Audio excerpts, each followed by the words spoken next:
Yo, Richard. Too much information running round my brain, driving me around the twist, driving me insane. Too much information, calling all the shots, running me in circles, tying me in knots. It's all there, find my state of mind. I can live without it, only there, find my state of mind. Useless mumbo jumbo, from the ceiling to the floor. I can never stop myself, always wanting more.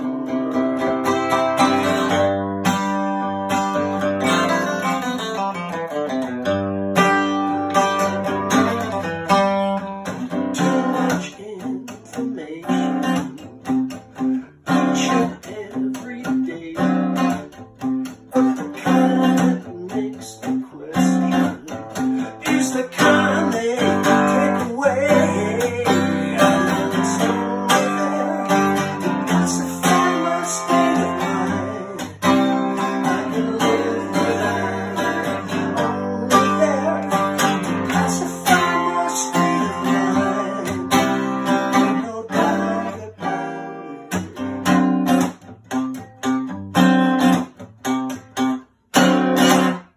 Right, that was a song called Too Much Information, which sounds like it was composed for this day and age. I actually wrote it about 30 years ago, which I guess goes to show that there's certain things which continue to bother us.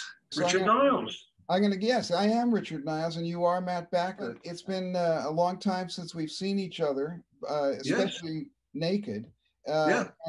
That was on stage with Michael Ball, but that's another That's right, thing. yes. Yes. But anyway, wow, how great to see you. Now, of course, welcome to Musicians Funnies. Yeah. The logo is going to be flopping on the screen Yeah, now. yeah. What I really want to know is you've worked with just about every major artist in the history of mankind, and some from the Neanderthal period, I'm sure. Sometimes things happen while we're trying to make a living. I was thinking about this, and it occurred to me that a couple of instances of funny stuff which happened, which involved you, and you might not remember this. No, I'd love to hear these. First of all, I have to thank you so much for the opportunity that you gave me for playing with Michael Ball, because aside from the fact that I was well out of my league, and you forced me to up my game and play with some great musicians, but it was also, instant CV. It was like, just add Richard and your CV will suddenly multiply enormously. That's very sweet of you to say so. Well, it was a great opportunity. And I don't know if you remember, I realize now that you had rather a lot going on. And I don't think I really appreciated how much UMDs had going on until a TV show that I was doing some years later, which Steve Brown was MDing. And he had to go off and do a sketch. And he passed me his headphones and said, okay, just count the band in. And the absolute cacophony. During lockdown, I've been a complete space nerd. I've been listening to documentaries about Apollo 11 and Apollo 13, and I've become familiar with the whole concept of the communications loop. Nice. And it's like that on crack. So you've got the gallery, you've got the floor, you've got the stage manager, all this noise happening simultaneously. Yes. And somehow you've got to get your cue out of all that. That's right. And I don't know if you remember, but when Cher played, yeah. And again, we were extremely fortunate because we had a live band. We had these artists coming on. Fantastic and live we got band. And Cher came on a motorcycle, and Michael went over to lift her off the motorcycle. oblivious to the fact that she wasn't wearing any knickers. So they had to take that all over again because she gave the audience quite a flash. Well. And again, something I've subsequently learned about you string people. And I've been fortunate enough to do a lot of orchestral work. And whenever things go wrong, invariably, the singer is always right. Yes. And I still marvel at how you're able to turn the oil tanker around. I still don't know how you do that. Well, and I've seen you do it. Yeah, the singer is always right, and especially when they're wrong. James Brown, bless his heart, you did this beautiful arrangement of "It's a Man's World." Yes, I love that. And his MD was conducting it, and he thought, "Oh, great, I got a string orchestra." And of course, James was doing what James does, which is his thing. And if you've got a small band, even a sort of largish small band like his, they're all used to following his cues. Right. And I remember listening to, there's a great version of This Is Hip on, I think it's The Healer, the Grammy-winning John Lee Hooker thing, and Little Village, as was Ry Cooder, Jim Keltner, John Hyatt, and Nick Lowe. They're the band. And they do this great version of This Is Hip, and they're all totally in tune with him. Yeah. And they change whenever he decides to change. And it's, just that momentary thing. Mm-hmm. And it's very difficult to do when you got an orchestra. So congratulations, heartfelt thanks, and I still don't know how you do it. Well, let me give you a little hint on how I did that. Knowing what James Brown was like, I went over to the string section guys, and of course Gavin Wright was leading, and that made everything easy because he was a genius. It's probably still is. And I said to them, look, I'm not conducting this because politically I wasn't allowed to. We had to use James Brown's MD, whose name was Sweets. So and he was a lovely guy, but conducted as if he was dancing the boogaloo. So there was no actual sensible kind of cueing of the. So I said, look, man, you guys have got to understand that James Brown could change anything at any time.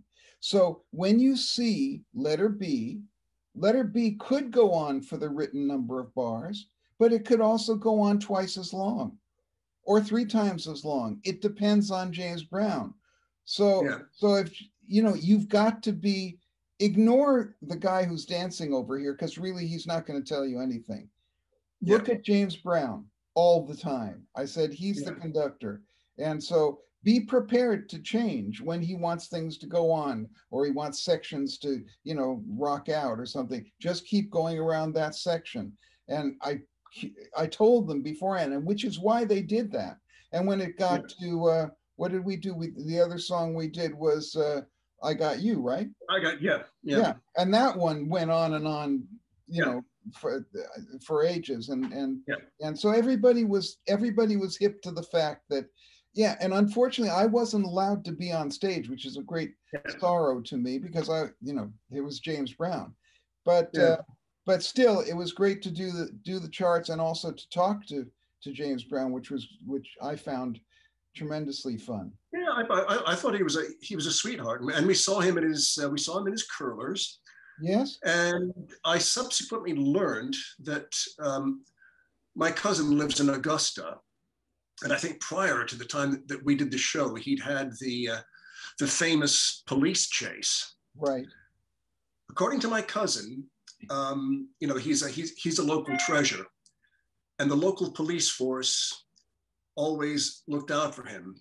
And on this occasion, the story was he'd been to the dentist and he'd necked a whole bunch of painkillers and it sort of sent him to Lally. But, maybe he went off on one. In any case, the police were used to dealing with this, but he suddenly got extremely paranoid and hit the accelerator and started heading towards the county line. And so it was the Augusta police who were trying to shoot out his tires, trying to prevent him from crossing the county line, because they knew that once he crossed the county line, he was going to get arrested. that whole thing of being prepared for the unexpected. Indeed. Ooh, 25 years ago. And you can still see footage of my younger self at the BBC doing later with Steve Earle and Emmylou Harris.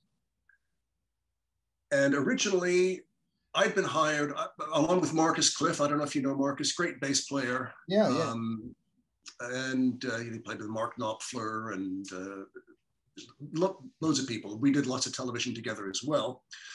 And we were doing this thing, and it was your proper unplugged, you know, nothing plugged in at all. He had his upright bass, I had my dobro, we had mics in front of him, Steve had his old Gibson, and that was it.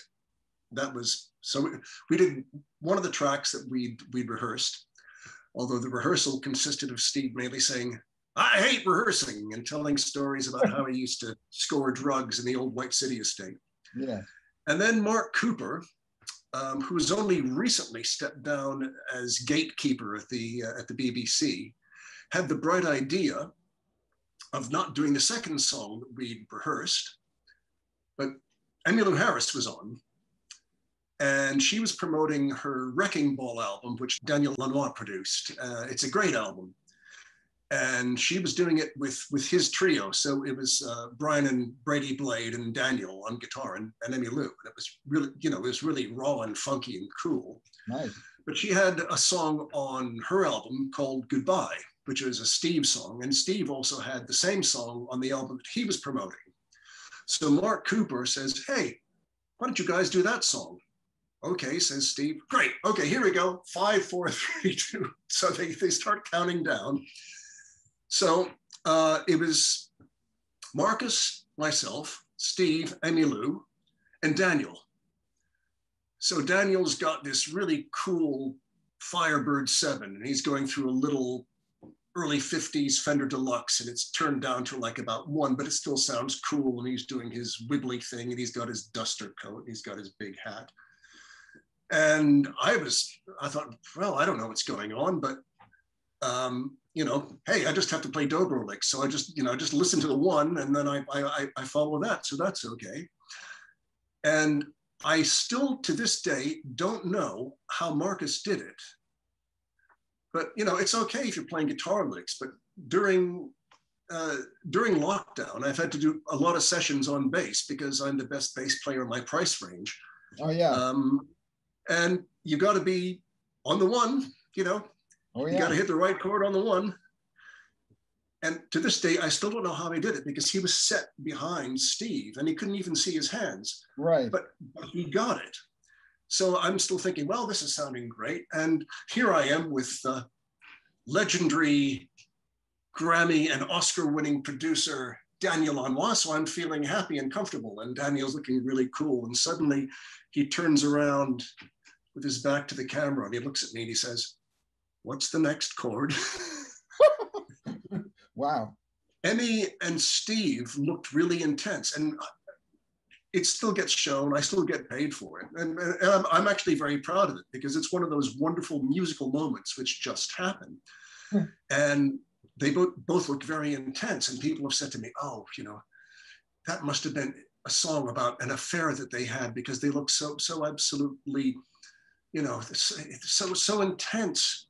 Yeah. And I suppose I can say this now. You don't want to disillusion your audience. And it's kind of like that thing of the reader and the author come up with this relationship, which might not necessarily be what the author intended when he wrote the book, but something happens. And so the listener and the singer. Was her version of it in the same key as his version? No. But, you know, she was able to do it. Yeah. And but the thing was, they both knew the song, but they never actually sung it together. Yeah. So the reason for the intensity is they didn't know who was going to sing which line. Right. But they nailed it. Yeah. Well, good. One take. Marvelous. That was the first take, the one that went out. Yeah. Nice. And I suppose the lesson from that is expect the unexpected. That doesn't mean don't rehearse and don't prepare. It just means do all of those things, but something might come out of left field, which you're not expecting. Yes, well, the rehearsal and the preparing prepares you to have the unexpected, so to react to it, because you Yeah. wouldn't be able to react fast enough.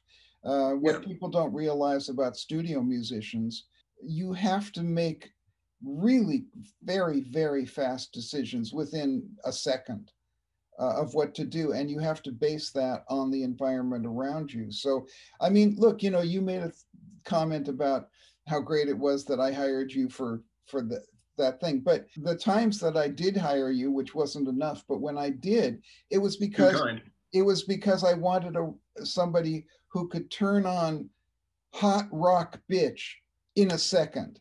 And that's what you could always do. Now, I've never been a rock guy. I've never been that person. I'm a jazz bow, and I can play some kind of groovy bluesy stuff. But in terms of especially the real serious rock stuff, you are a fairly masterful chap. And not only that, but you have the greatest guitar collection in the history of mankind. And I was hoping you might have a couple of your choice guitars lying around that you could show us. But there's if you give me a moment, I can go out and get what I've got now. Unfortunately, I have. I mainly want you to get out the Supro, man, because that's a beautiful looking guitar. Yeah, I haven't got that here, but I mean, this is a 1946 Gibson LG1, nice. Which sounds great. Yeah. This is a Taylor. It's a great job's worth guitar. We've been around the world together. Yeah. What you were mentioning earlier, that ability of people being able to go with the moment and make the music happening. And again, going back to Michael Ball, and again, I'm grateful for the opportunity you gave me. Because it was a chance to actually play with people. And it might be, I don't know if it's the last, but one of the last shows in which, okay, here we've got Later, and I guess you've got Austin City Limits in the States, and various shows like that. You've got Ta Ta Ta in France, and a few other ones scattered around Europe. But a show in which the music is the star. And the argument is that the music is the star in The Voice or The X Factor, and I have a lot of friends who work on those shows here and in the States. So I don't in any way want to denigrate that, because they work really hard and they do an exceptionally good job. Oh, yes. However, the music isn't the star. The music is accompanying the competition, which is fine. I have no problem with that.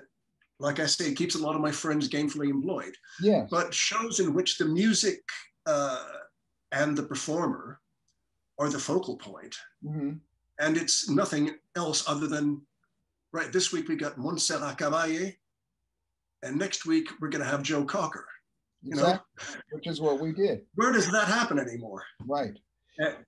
And since you brought up this point, here's my problem with those shows.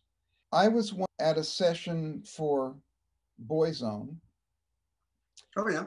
And the executive producer, a man named Cowell, said to me, Rich, I've got this fantastic idea. And I said, really? He said, yeah. He says, I figured out a way, because he said the music business sales are going down. We're really worried about this, but I've got an idea that's going to save the music business. I said, oh, really? What's that? And he said, well, I've got a way to make money without selling one record. I said, really? That's interesting. He says, yeah. He said, do you know what premium phone lines are? And I said, no, I have no idea what they are. He said, well, I'm going to have a competition show where you get all these dramatic stories about these struggling people trying to, become pop stars. And he said, and the public will call in, and we're going to make millions. And it doesn't matter if the person who wins the show is successful or not, because we've already made the millions. And so it's completely great. And not only that, the record companies who support it will give us the money to make it. And and it's all taken care of because they will get to release the records of the artists who win the competition, whether they sell a record or not. And he said it's genius. It's going to save the music business. And okay, well, from a financial and business point of view, he was right. But I totally get your concept about, it's putting a lot of musicians to work. Well, actually, let's edit that. It's putting some musicians to work. It's putting whatever band they hire, 10 musicians to work. But or the production team, because and the production team, and all those, and that's great. That's fantastic that those people are working, and they do a superb job, no question of that. But the problem is that for me, and I know this isn't exactly musicians' funny kind of comment, but I feel the need to become slightly serious about it in saying, I think what it has done to the public is it gives the impression that musicians are meant to be judged on a scale of 1 to 10 and votes, and it's some kind of competition, whereas you and I know that music is only a competition in terms of, yes, you want to be as good as you can be, and you're really only competing with yourself, because it's you who feels like crap if you play badly, not anybody else.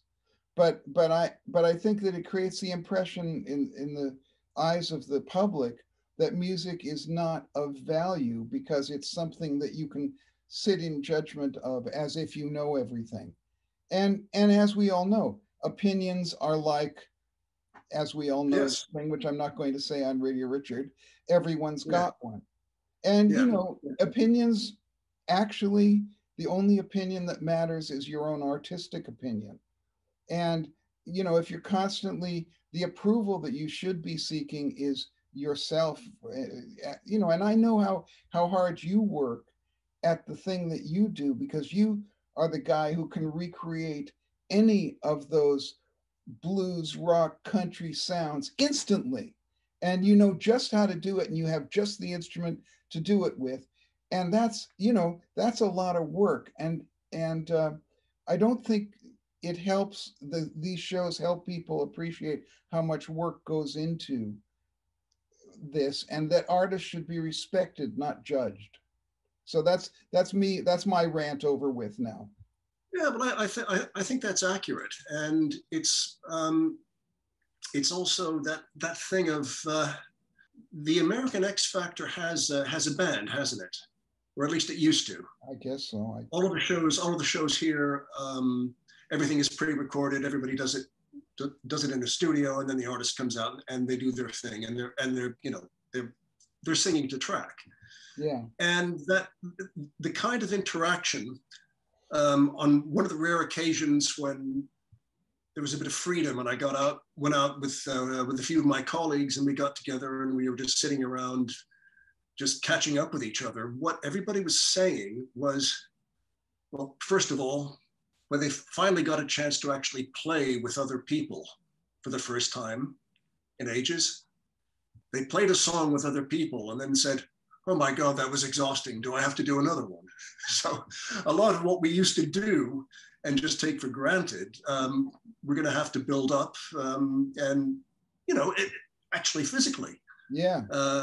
Last week, I did a set of ABC songs that I played guitar and I sang backing vocals, and boy, was I winded afterwards. I've been lucky. I've been working. I've been doing sessions at home. I've been writing, but doing a session from home means, great, I'm going to do a guitar pass and I'll go make a cup of tea, and I'll come back and I'll do a bass pass, and then I'll go make another cup of tea, as opposed to actually, doing the whole thing. Sure. But a lot of people were saying, wow, it's just great being in a room with people again. And I hope that people will remember what that's like, and maybe that will arrest the decline of studios. And that thing that you were talking about, which was starting to be lost, where you said you have to make decisions in an instant because you're in a room with other people and an artist, and the decision that you make then decides how it's going to go. Sure. A number of I'm lucky. I work with, I know a lot of named producers, and there's one well-known rock producer. You know, I won't mention his name, but he's mixed the Foo Fighters, and so he gets a lot of work mixing rock bands. And I popped into his studio to say hi one day, and he said, you know, look at this. I've managed to take this track and I've reduced it to 120 tracks. Now this is a rock band. So the label sent him a rock band, and it's supposed to sound like 2 guitars, bass, drums. Yeah, simple rock. Yeah, you know, great, raw, straightforward. And he said, okay, here we have overhead left, overhead right, mics on all of the cymbals. Yes. Snare mic beneath the snare. Yes. Amp, guitar amp 1, guitar amp 2, close mic, distant mic. Yes. And and what it boils down to is exactly what George Martin used to say. He said, if you bring up the backing tracks of Sgt. Pepper individually, and you don't mix them, it sounds pretty much like Sgt. Pepper, because they had to make decisions at the time. Correct. And you know, I'm lucky enough to know Giles. He's played me some stuff. He sent me stuff that, you know, when he was making Love. So the things that he was just sort of mangling and right. convoluting. Right. And he actually had to work really hard, because a lot of the stems, they were an entire rhythm section and piano and vocals. There wasn't an awful lot that was isolated. Absolutely. I talk about this a lot with various people, and I was doing an interview about engineers and how important they are, and I'm very excited that I'm going to be very soon doing an interview with Shel Talmy, who of course revolutionized, I think, rock production single-handedly with the Who and the Kinks. Yeah. But we are in a world where people don't understand how great it is to have an ensemble playing and performing together. Now, that would go for, I mean, the Who records and the Kinks records had a couple of overdubs here and there, but they were done live.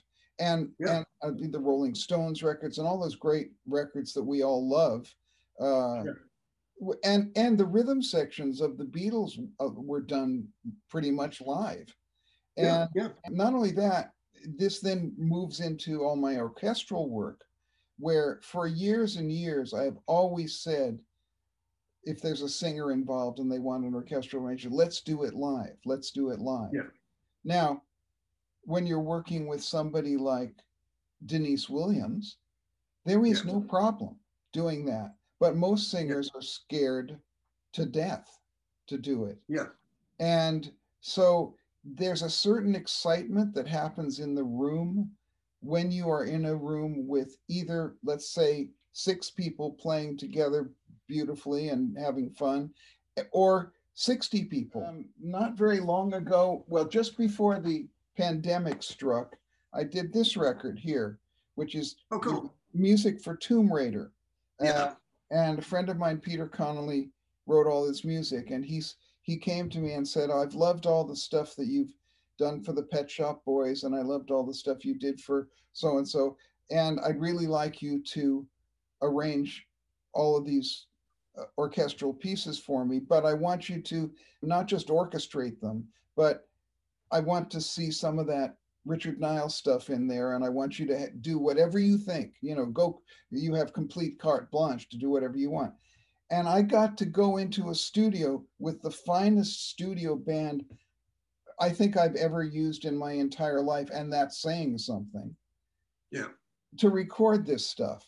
And it was amazing the way that, and I recorded it live, that was it. Strings, I was in Angel. It was one of the last sessions they did before they closed down. Yeah. And I was in there, I had the strings in the middle. I had percussion in one room. I had piano going. Clive Dunstall played piano. I had a beautiful brass section with John Thurkel and Mark Nightingale. I had a fantastic woodwind section. It was just mind-blowingly good to be in that room with those people and to have what I had written performed with such love and expertise. It was just mind-blowing, and it would not have sounded as good if it were overdubbed. I remember the last time I was at Angel was after they'd announced that they were closing, and I just thought, what a sad, stupid waste. And I looked at the floor, and the floor, you know, this beautiful wooden floor, which is a complete mess because of all the instruments that had been dragged over there, and the, you know, the vibes and the percussion and the pianos, and you know, it was beat up, but it was beat up with love. And Dudley she always used to insist on using that, because I'll tell you why she did and why I did is because the booths, you were able to have things separated but still record together as a group, and that's why I know that's why I recorded there so often. Part of the reason that Abbey Road, and if it weren't for Paul McCartney, it'd be closed now. You know, EMI would have sold it and turned it into flats. But it sounds good because Elgar designed the room. He designed one. Everything was designed to sound good with orchestras playing and instruments playing. So all of the rooms complement the instruments. And a little funny story, when I was working with Rumer, we did a show which was, you know, live from Studio 2. And so we went in there and we were just sort of messing around, and Rumer said, so tell me, what happened in here then? I see, yes. Well, again, the great thing about 2, and Mickey DeLenz always tells the story about going in to see the Beatles, and when the Monkees were over in Britain, the first thing they did was race down to Abbey Road and, you know, go and try to get some inspiration. And he said, we walked into this room, which looked like a school gymnasium. Right. And there were these 4 guys on the floor just working really hard, and 2 or 3 guys up in the control room, which was up a really steep staircase. Right. You know, there's nothing glamorous about it. No. But the room sounds great. That's right. And every time you close down a space, you lose that. And the other thing is engineers. I mean, engineers used to learn their trade by being tape ops and apprenticing themselves to an experienced engineer. And I know this sounds like old fart stuff, and I've said it before in my Radio Richard interviews, but I really feel that the apprenticeship thing is very, very important. I mean, in a way, it's just exactly the same as a musician learning from a great musician. Sure.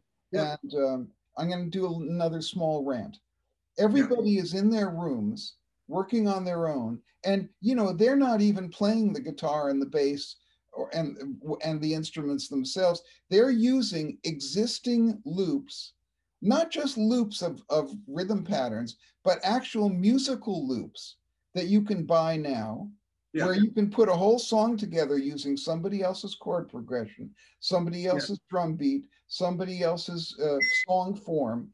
You know, and you don't have to know anything about music. And I did an interview with Lyle Mays where he said it's the triumph of modern technology to have this. But of course, it makes creativity a joke. I mean, people say, I wrote this song. No, you didn't. What you did was you took some studio musicians' recordings that they've already recorded of a 1-4-5 progression, and you've used that, or 1-6-2-5, whatever it is, and you've just stolen that, and you put it together like a jigsaw puzzle. But a jigsaw puzzle of a Rembrandt is not the Rembrandt. And so, okay, I've had my little rant. I'm stopping now. Yeah, but sometimes you can find sensitivity and creativity where you least expect it.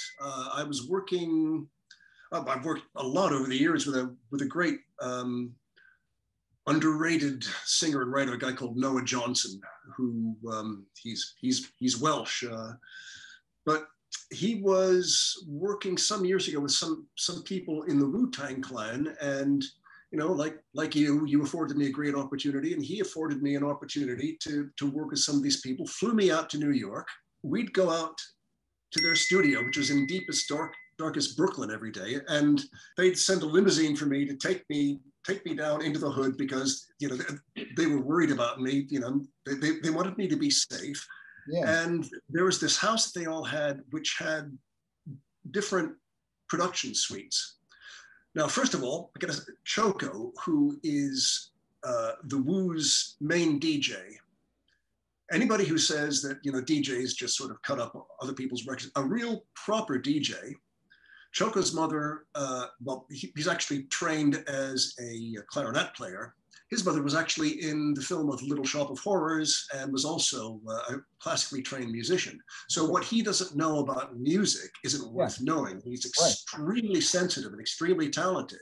Right. And what they wanted me for was to provide some acoustic guitar over what they were doing with Noah. And so I wandered in there with this thing. With that thing. And some of the older guys said to some of the younger guys, okay, stop what you're doing, come downstairs, and I want you to check this out.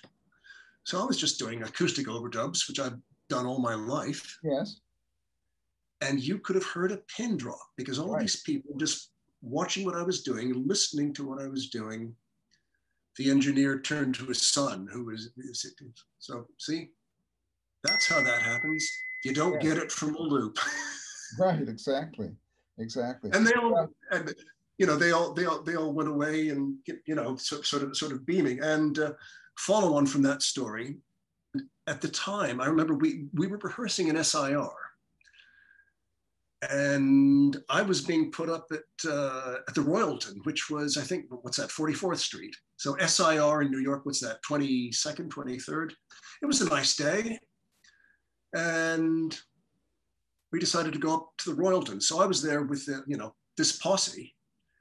And they immediately, you know, there was no question that they were going to try to hire some cabs because no cabs were going to stop for a bunch of black people, particularly those who looked, you know, done up in all the gear. I mean, they were complete sweethearts and they had, you know, all the bling and everything else. Right. But it was a nice day for a walk. And so we were walking up the road, and prodigal son turned to me and said, hey, you know why all these people are staring at you? And I said, oh, are people staring at me? I had no, you know, I was completely oblivious to this. I was just enjoying walking through New York on a sunny day. Right. I said, oh, yeah. He says, they're thinking, who is this guy? He must be really famous to have all those bodyguards. Yeah. Yeah. And I mean, you know, that's absolutely damning, but that was true. And the thing that it makes me think is that, of course, they were actually looking at them, not looking at you, because Rupert Holmes told me a fantastic story about when he was first working with Barbra Streisand, and they went out to dinner together. And as soon as they walked into the restaurant, every waiter in the place came running over and, can I help you, and let me take your coat, and to do this, and organizing her seat and asking, you know, everything that she wanted, and they were always all over the table. And Rupert Holmes slightly sarcastically said, oh, the service is really good here. It must be my jacket. Yeah.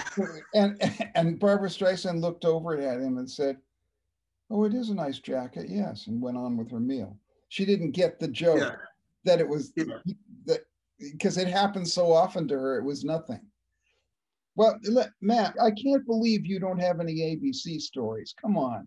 Well, yeah. Well, there was one which comes to mind. We did the Universal Amphitheater. And the bus was parked up and doodling at like 5 in the morning. I forget, I think we were driving to Vegas or somewhere like that. And so, you know, we had some time off. We had a day off the following day. And so we went out, and a few of us, I don't know if you know Lily Gonzalez, but Lily decided that she was going to have an evening on the tequila, and she was going to drag me into the tequila. And I was a willing victim. I haven't had a drink for a while now, but in those days I did. Yes. And as I know that you've never partaken, but tequila has this funny way of making you think that everything's fine until you get up and you start to try to walk, and your appendages don't work anymore.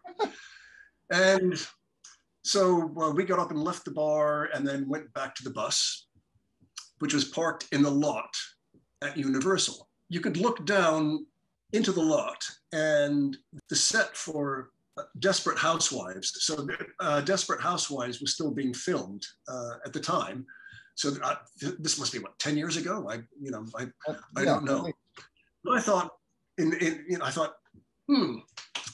think I'll pop down there and have a look at Desperate Housewives being filmed. Okay, so fortunately, I had my laminate with me, because the rookie mistake is to leave your laminate on the bus, and then everybody thinks that you're on the bus, and then the bus leaves without you. I had my laminate, but the other rookie mistake that I made was to leave my phone on the bus. Now, when you and I toured, there were no mobile phones. Exactly, So exactly. think about that. If we missed the bus, we missed the bus, and that was that. And I did often. So I thought, great, well, I'll go down and I'll watch it being filmed. And then, so I went down there, because I had a laminate on, security didn't give me any grief. Okay, I better go back to the bus. You know, there was still a couple of hours before the bus was due to leave. And I could see the bus up the hill. But I realized the trip down was much harder than the trip back up. I didn't have a flashlight. I didn't have anything. I thought, how the hell am I going to get back to that bus? And so I threw myself on the mercy of the security guards. And I said, I don't know how to get back to my bus, so I think you're going to have to take me in. I can't phone the tour manager because I left my phone on the bus, and so you're going to have to somehow find a way to reach the tour manager. So they took me into the police station at Universal while they got in touch with the tour manager. And the tour manager thought he was going to have to scrape me up off the floor, and thought, I might have gotten into some kind of trouble. But it was just, no, I left my phone on the bus. I couldn't call you. Sorry about this. But anyway, it all ended happily. You got through it, yeah. I don't think people realize how difficult it is for musicians on tour. The interesting thing was when we did the Michael Ball tour together. Yeah. The first night that the first gig that we did together, we all went back on the bus. The next morning, I was called in by the manager. I think 7:30 in the morning, somebody knocked at my door and said, he wants to see you downstairs. You have to go down and see him. Traditional, older British manager. Oh, yes. Oh, God. Yes, I can't remember. Anyway, I went downstairs. I met him in the, coffee room of the hotel. And he said, "We are furious with you." And I said, "Well, why?" And he said, "Well, because you did not go backstage to speak to the artist last night after the show."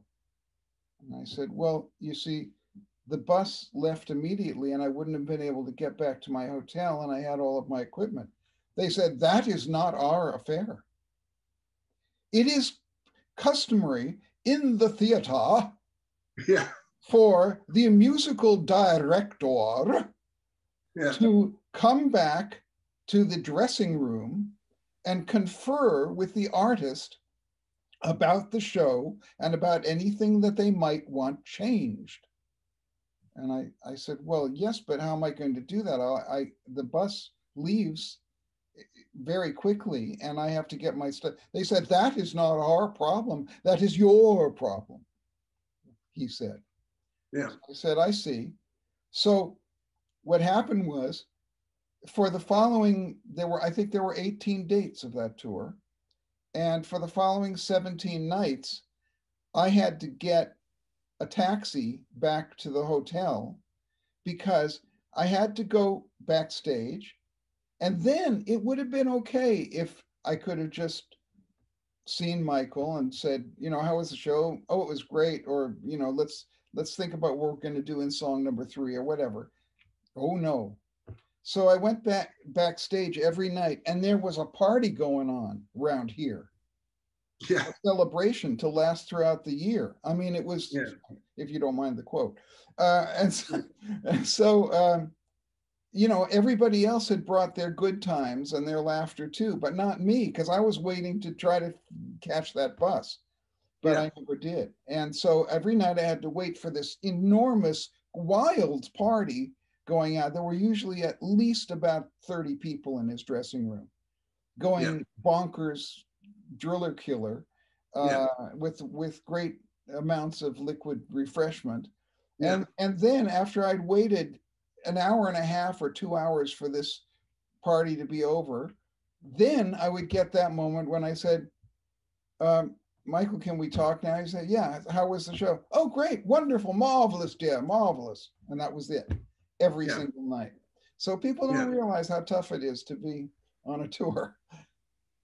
Well, especially for someone in your position, you know, having done a lot of stuff with our mutual friend Steve Brown over the years, and Jess as well, Jess Bailey, Sure, yeah. wonderful musicians and people and musical directors.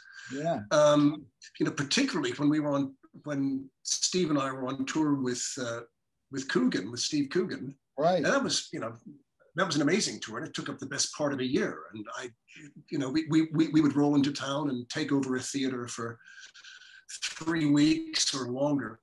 And I remember being in Manchester. We took over the Palace Theatre. We were there for 3 weeks, I don't know, maybe a month. And the Spice Girls were at the arena. And we all had friends in the band. And so on their night off, they came to see our show. And then on our night off, we went to see their show.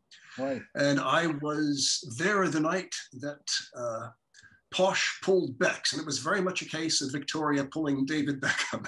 It was quite obvious.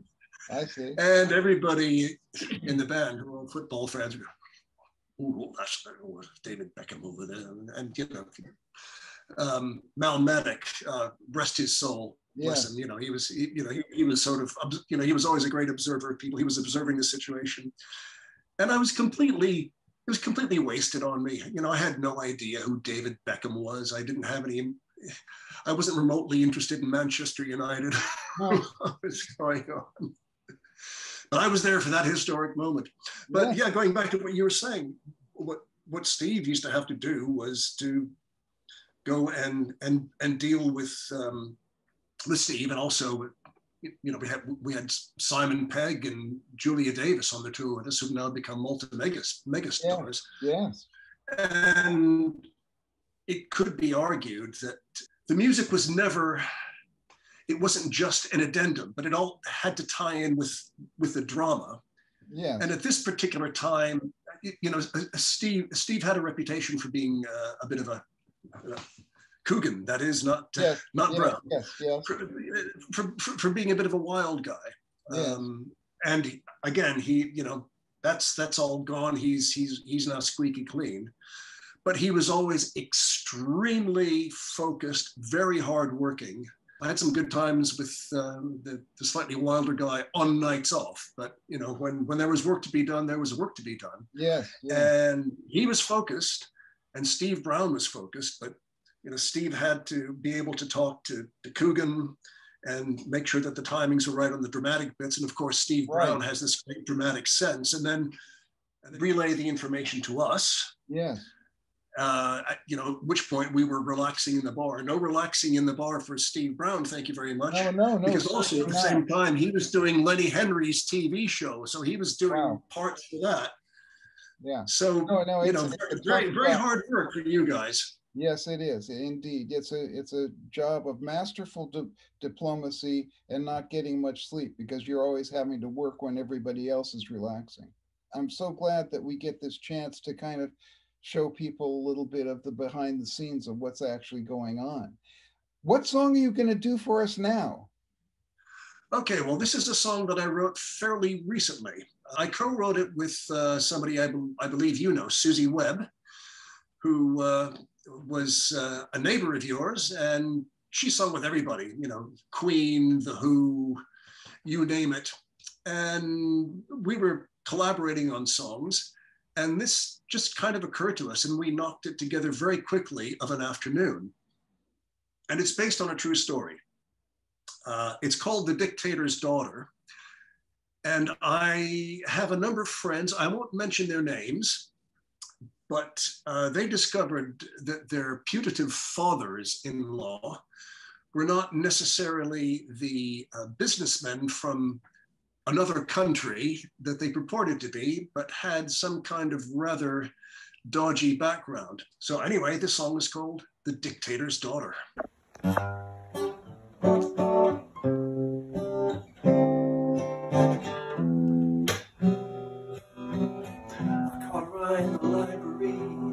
She was looking back to see if I was looking back at her. Her book on Greek mythology, when her gaze returned to me, I felt my senses start to stir. I didn't know just who she was, with furies on her side. I thought they had her in their claws, and now I'm terrified, 'cause I'm in love with the dictator's daughter. I fell into her ebony eyes, and I went like a lamb to the slaughter, which comes as no surprise. Now she's in love with a beautiful pauper, whose heart is bright and pure and true, with a soul like gilded copper. What's a girl to do? What's a girl to do? Matt, I'm so happy that you've been able to do Radio Richard.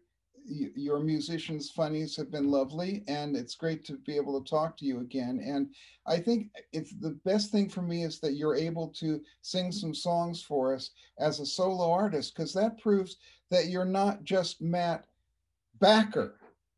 What's it called? Nominative determinism. Yes. Yes, exactly. Well, I was stretching on that joke, but I hope it worked. Yeah. All right. Well, okay. Thanks, Matt, and lay it on us. Hi, I'm Richard Niles, here to tell you about my podcast and my YouTube channel, Radio Richard. Now, the best things in life are free, people say, but are they really? I mean, the internet, for instance, you're paying for the service. Now, exercise. Everybody says exercise is free. Well, no, you're paying with your sweat. But subscribing to Radio Richard is absolutely free. It costs you nothing. Not only that, we actually pay you with thought-provoking interviews and performances with amazing award-winning artists. Where else can you get my interviews with the greatest producers in music history? People like 80s innovator Trevor Horn, Arif Mardin, from Aretha Franklin to Chaka Khan, Shel Talmy, producer of the brilliant sound of The Who and the Kinks, and Jerry Wexler, the man who was a co-founder of Atlantic Records and produced some of the greatest hits in history. So go ahead, please like, share, and subscribe. You'll help keep this podcast alive and give the world better production values. Radio Richard, it's absolutely free. Radio Richard.